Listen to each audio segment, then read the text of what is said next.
तो जैसा कि हमने आपको बताया कि भाई भारत मित्र भले विधानसभा में आवाज न करे, लेकिन भारत मित्र की खबर का शोर विधानसभा में जरूर है।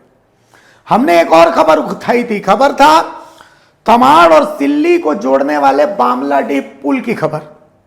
खबर में क्या था कि बामलाडीह पुल में जो निर्माण चल रहा है वो बहुत थर्ड क्लास, घटिया क्वालिटी का निर्माण चल रहा है। तब भारत मित्र में हमारे सहयोगी बुंडू से दिनेश हजाम है, जिन्होंने ग्राउंड जीरो पर जाकर के रिपोर्ट तैयार की थी। इतना ही नहीं, जिस कॉन्ट्रैक्टर को जिम्मा मिला है वो ऑलरेडी, वो जो कॉन्ट्रैक्टर है उसको कई बार अनियमितता के आरोप में डिबार किया गया, फिर उसकी डिबारिंग हटाई जाती है, फिर उसी कॉन्ट्रैक्टर को दोबारा जिम्मा दे दिया जाता है। Messrs A N. Pandey construction, Messrs A N. Pandey construction जो है बिहार के एक पूर्व एमएलसी थे, जिनकी एक कंपनी है और आज उनके बाल बच्चे इस कंपनी को चला रहे हैं। कंपनी की पहुंच बहुत ऊपर तक है। आज ग्रामीण विकास मंत्री को सिल्ली विधायक अमित महतो ने घेर लिया कि इस एक ही कंपनी को बार बार जिम्मा क्यों दिया जा रहा है। इस मामले में ग्रामीण विकास मंत्री दीपिका पांडे बैकफुट पर नजर आ रही थी कि भाई इसमें चूंकि मंत्री की भूमिका बहुत लिमिटेड है, इसमें जो भी डिसीजन हो रहे हो मुख्यमंत्री के लेवल पर हो रहे हैं, तो इसीलिए जांच टीम गठित की गई है। जांच रिपोर्ट आने के बाद आपको पर्सनली बुला करके और इसमें क्या कुछ आगे चल रहा है वो तमाम चीजें बता दी जाएंगी। लेकिन अमित महतो फिर भी विभागीय मंत्री को घेरते रहे और घेरते रहे।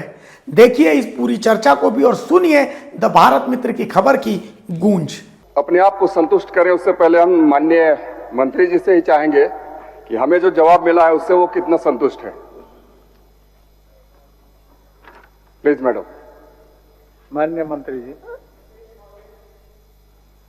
यह साफ किया गया है कि जो भी संवेदक था उसको डिबार किया गया है और मुख्यमंत्री जी के अनुमोदन के बाद एक जांच कमेटी बनाई गई है और मैं माननीय सदस्य को आश्वस्त करती हूं कि जांच की जो रिपोर्ट आएगी उसके अनुसार जो है जो भी कार्रवाई आवश्यक है कठोर से कठोर उसको हम लोग करने का काम करें। महोदय, इसी संदर्भ में मैं कहना चाहता हूं कि हमारे जो विभाग के कर्मी हैं, पदाधिकारी हैं, किस तरीके से हमारे ही मंत्रीगण को, हमारे ही सम्मानित विधायक को कैसे गुमराह करते हैं, हमारे यहाँ के लोगों को कैसे उसकी भावनाओं से छलते हैं।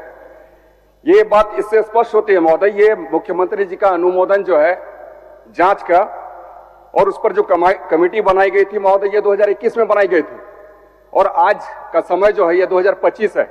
और हमने जब इस प्रश्न को लाया सदन में तो हमें लगता है सर 1 महीना पहले हम लोगों ने इसे जमा किया था और आज तक जांच प्रतिवेदन का जमा नहीं होना इस बात को दर्शाता है कि हमारे पदाधिकारी कितने लापरवाह हैं और कितने अनियमितता करते हैं।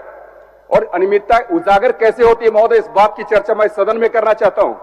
जिस संवेदक को ये बचाने की कोशिश कर रहे हैं, ये संवेदक एक पुल का निर्माण करता है जो कि 2016 को पूर्ण करता है और ये पुल बनाने में इसको लग जाती है अवधि 6 साल की।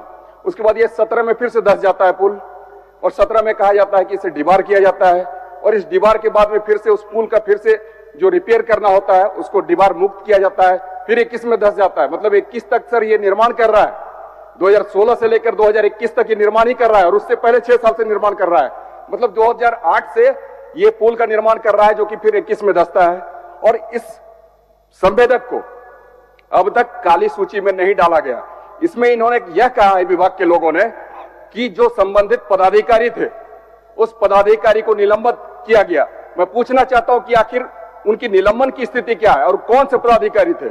दूसरी बात यह है महोदय कि ये जो डिबार का जो वक्त है, इनका 2017 के बाद का जो डिबार का वक्त है, इस डिबार के पीरियड में ही फिर से इनका दूसरा एक पुल जो होता है, ये मैं बामलाडीह पुल की बात कर रहा हूं महोदय, और फिर से जो इनका डिबार का जो वक्त होता है इसी पीरियड में फिर इनके द्वारा जो बनाया वो दूसरा पुल धंसता है जो कि हराडी का पुल है, जो हमारे सिल्ली विधानसभा और तमाड़ विधानसभा को फिर से जोड़ने वाली पुल होती है। और उसी संवेदक को फिर से 2019 में एक काम दिया जाता है नए पुल का जो कि हमारे सोनाहातों के गराडी में पुल का निर्माण करता है। तो क्या ऐसे संवेदक को बचाने का प्रयास है, उसे लाभ देने का प्रयास है, या फिर यहाँ के पदाधिकारियों के द्वारा बचाया जा रहा है? और पदाधिकारी अगर दोषी है तो ऐसे पदाधिकारी पर कार्रवाई क्यों नहीं सुनिश्चित की जाती है महोदय? आखिर एक पुल को लेकर अगर हम 15 साल का इंतजार करें, 16 साल का इंतजार करें अध्यक्ष महोदय, तो आखिर हमारा जो जन अपेक्षा हमसे रखती है उसकी भावनाओं का क्या होगा महोदय? और ऐसे लोगों को कहीं ना कहीं आज संरक्षण देने का काम हमारे यहाँ के जो पदाधिकारी संवेदक को कर रहे हैं और पदाधिकारी हमें गुमराह कर रहे हैं महोदय। मैं यही कहना चाहता हूं कि ऐसे संवेदक को काली सूची में डाला जाए, उसके पैसे सारे रिकवर किए जाए। साथ साथ ऐसे लोग क्या करते हैं अध्यक्ष महोदय, मैं बताना चाहता हूं। आप मंत्री जी का जवाब सुन लीजिए। जी धन्यवाद महोदय। चलिए महोदय, पुल के संवेदक के बारे में जो डीबार से हटाने की बात हो रही है, ये जिस समय की बात है उस समय पुनर्स्थापन के बाद उससे डीबार हटाया गया था, लेकिन 21 में फिर से मुख्यमंत्री जी के आदेश के बाद ये हुआ है। मैं माननीय सदस्य को आश्वस्त करती हूँ कि सरकार संवेदक को बचाने का किसी प्रकार से प्रयास नहीं कर रही है और जल्द से जल्द हम लोग जांच का रिपोर्ट मंगाने का काम करते हैं और जो उचित कार्रवाई है, जरूरी हुआ तो प्रशासनिक पदाधिकारियों पर भी कार्रवाई की जाएगी, लेकिन जांच का रिपोर्ट आने दीजिए।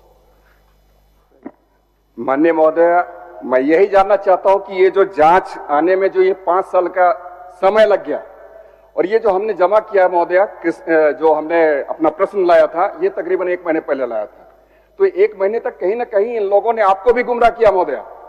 तो मैं चाहता हूं कि ऐसे गुमराह करने वाले दोषी कर्मी जो है, दोषी पदाधिकारी है, उसके ऊपर से सख्त कार्रवाई हो और संवेदक पर तो कार्रवाई हो ही। संवेदक के मेरा जो ये था कि पैसे की रिकवरी हो, तो क्या पैसे रिकवरी का भी विचार रखती है? क्योंकि यही संवेदक 3 पुल का निर्माण कर रहा है महोदय और 2 पुल धस चुका है और तीसरा पुल जो 2019 में इसको फिर से मिला है टेंडर, वो अभी तक निर्माण कर ही रहा है। हम ये जानना चाहते हैं, हम ये जानते हैं कि एक पुल के निर्माण में मैक्सिमम 3 साल का वक्त लगता है महोदय और अब 6 से 7 साल हो जा रहा है। अभी भी जो गाराडी का पुल हमारे मिला हुआ है इसी मेसर्स AN पांडे जी को, वो अब तक बना ही रहे हैं और आज हमें लगता है 25% काम हुआ है। तो क्या ऐसे पदाधिकारी और ऐसे संवेदक को संरक्षण देना उचित है महोदय? माननीय मंत्री जी। अब शब्दों में जवाब दिया है और मैं माननीय सदस्य को फिर से आश्वस्त करती हूं कि जिस विलंब के कारण उनकी चिंता है, मैं उस पर कार्रवाई करते हुए जल्द उनको सूचित करूंगी। चलिए, एक बार महोदय जांच कमेटी बन चुकी है, रिपोर्ट नहीं है। हम थोड़ा सा चाहेंगे जानना कि क्या चलते सत्र में ये सारी प्रक्रिया पूरी कर ली जाएगी? बस हम यही आश्वासन चाहते हैं मैडम। और ये जो संवेदक है, जान लीजिए माननीय मंत्री जी, चलते सत्र में जो स्थिति है, मैं माननीय सदस्य को अपने पास बुला के उनको सारी वस्तु स्थिति से अवगत करा दूंगी चलते सत्र में। और जांच मुख्यमंत्री जी के आदेश के बाद गठित किया गया है। मुझे लगता है कि सर्वोच्च चेयर ने इस पर निर्देश दिए हैं। मैं देख करके जो यथाशीघ्र इसको कराने की कोशिश करती हूँ। महोदया, मैं आपसे आग्रह पूर्वक कहना चाहता हूं कि चलते सत्र में यहां पर जो भी कहनी है बातें, यहां पर आप जांच रिपोर्ट को कर जो दोषी व्यक्ति हैं, साथ साथ संवेदक हैं, उसको पनिश करने का काम करें महोदया। ठीक है अमित जी।